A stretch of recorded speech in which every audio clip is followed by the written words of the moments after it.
Hello friends, I'm at the old burying ground in Hampden, Maine, and this is sort of a unusual marker for this ground. Most of the stones in this ground are from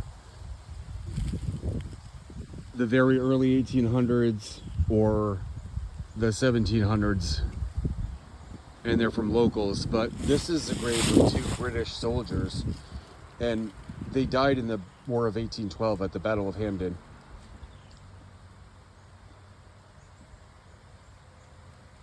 Now, originally they were buried nearby in the Water District, but in order to make room for progress, they were reinterred here. And the Daughters of the British Empire actually donated these stones so they could be memorialized. Obviously, stones like this didn't exist in 1812, but they'll last a really long time. We have a couple of British flags here, but it says, "In memory of two British soldiers killed in the War of 1812 at Hampden, presented by Lord Beaverbrook Chapter, Daughters of British Empire." There was Peter Bracewell, who was in the infantry division, and Michael Kavanagh, who was a seaman.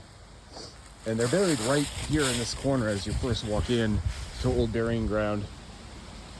Very cool. I'm glad that they were given a spot there, and they'll be memorialized to anybody who visits this. This is a really historic ground, and obviously it was created when Hampden was new. There wasn't a big population, and they probably thought this lot would be enough for generations, but they had to open another cemetery across the street.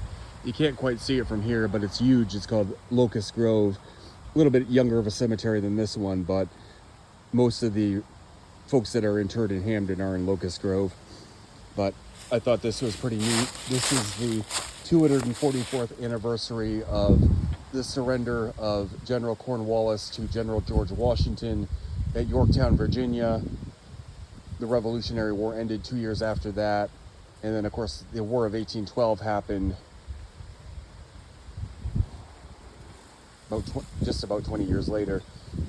But I thought that would be a good memorialization of the two British lads who died here in Hampden in the War of 1812, Peter Bracewell and Michael Kavanagh.